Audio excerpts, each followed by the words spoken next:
Hi అండి. రొయ్యలు కూర చేస్తున్నా. రొయ్యలు ఇగురు ఫస్ట్ కొంచెం ఉప్పు పసుపు వేసుకొని కడిగేసేసి శుభ్రంగా ఉడకబెట్టేసేసుకొని తాలింపు వేసుకొని పచ్చిమిరకాయలు టమాటాలు ఉల్లిపాయలు బాగా ఎర్రగా వేగిన తర్వాత కొంచెం అల్లం పేస్ట్ వేగిన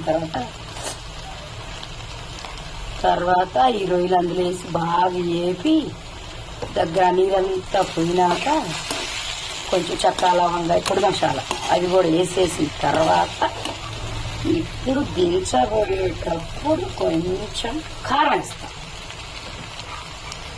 వేస్తున్నాను. కారం వేసి కట్టేస్తాను. కారం చూస్తారు ఎలా ఉందో.